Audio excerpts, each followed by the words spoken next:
जादुई गधा की कहानी। एक बार बादशाह अकबर ने बेगम साहिबा के जन्मदिन के अवसर पर उन्हें एक बेशकीमती हार दिया। बादशाह अकबर का उपहार होने के कारण बेगम साहिबा को वह हार अति प्रिय था। उन्होंने उसे बहुत संभालकर एक संदूक में रखा था। एक दिन श्रृंगार करते समय जब हार निकालने के लिए बेगम साहिबा ने संदूक खोला तो उन्होंने वह नदारत पाया। घबराते हुए वो फौरन अकबर के पास पहुंची और उन्हें अपना बेशकीमती हार खो जाने की जानकारी थी। अकबर ने उन्हें वह हार कक्ष में अच्छी तरह ढूंढने को कहा, लेकिन वह हार नहीं मिला। अब अकबर और बेगम साहिबा को यकीन हो गया कि हो न हो उस शाही हार की चोरी हो गई है। अकबर ने तुरंत बीरबल को बुलवा भेजा और सारी बात बताकर शाही हार खोजने की जिम्मेदारी उसे सौंप दी। बीरबल ने बिना देर किए राजमहल के सभी सेवक सेविकाओं को दरबार में हाजिर होने का फरमान जारी करवा दिया। कुछ ही देर में दरबार लग चुका था। अकबर अपनी बेगम साहिबा के साथ शाही तख्त पर विराजमान थे। सभी सेवक सेविकाएं दरबार में हाजिर थे। बस बीरबल नदारद था। सब बीरबल के आने का इंतजार करने लगे, लेकिन 2 घंटे बीत जाने पर भी बीरबल नहीं आया। बीरबल की इस हरकत पर अकबर आग बबूला होने लगे। दरबार में बैठने का कोई औचित्य न देख वे बेगम साहिबा के साथ उठकर वहां से जाने लगे। ठीक उसी वक्त बीरबल ने दरबार में प्रवेश किया। उसके साथ एक गधा भी था। विलंब के लिए अकबर से माफी मांगते हुए वह बोला, जहां पनाह, माफ कीजिएगा, इस गधे को खोजने में मुझे समय लग गया।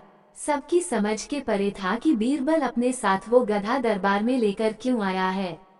बीरबल सबकी जिज्ञासा शांत करते हुए बोला, ये कोई साधारण गधा नहीं है, ये एक जादुई गधा है।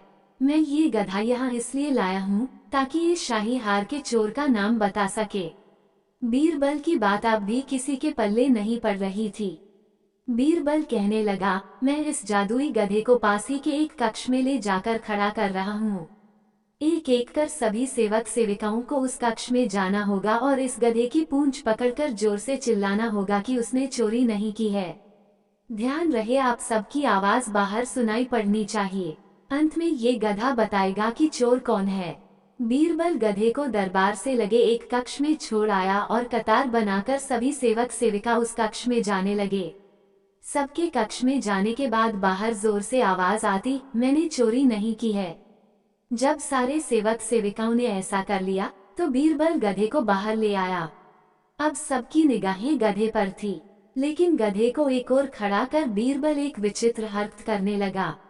वो सभी सेवक सेविकाओं के पास जाकर उनसे हाथ आगे करने को कहता और उसे सूंघता। बादशाह अकबर और बेगम सहित सभी हैरान थे कि आखिर बीरबल ये कर क्या रहा है। तभी बीरबल एक सेवक का हाथ पकड़कर जोर से बोला, जहां पनाह, ये है शाही हार का चोर। तुम इतने यकीन से ऐसा कैसे कह सकते हो बीरबल? क्या इस जादुई गधे ने तुम्हें इस चोर का नाम बताया है? आश्चर्यचकित अकबर ने बीरबल से पूछा। बीरबल बोला, नहीं हुजूर, ये कोई जादुई गधा नहीं है। ये एक साधारण गधा है। मैंने बस इसकी पूंछ पर एक खास किस्म का इत्र लगा दिया था। जब सारे सेवक सेविकाओं ने इसकी पूंछ पकड़ी तो उनके हाथ में उस इत्र की खुशबू आ गई, लेकिन इस चोर ने डर के कारण गधे की पूंछ पकड़ी ही नहीं। वो कक्ष में जाकर बस जोर से चिल्लाकर बाहर आ गया, इसलिए इसके हाथ में उस इत्र की खुशबू नहीं आ पाई। इससे सिद्ध होता है कि यही चोर है। उस चोर को दबिश देकर शाही हार बरामद कर लिया गया और उसे कठोर सजा सुनाई गई। इस बार बीरबल की अक्लमंदी की बेगम साहिबा भी कायल हो गई और उन्होंने अकबर से कहकर बीरबल को कई उपहार दिलवाए।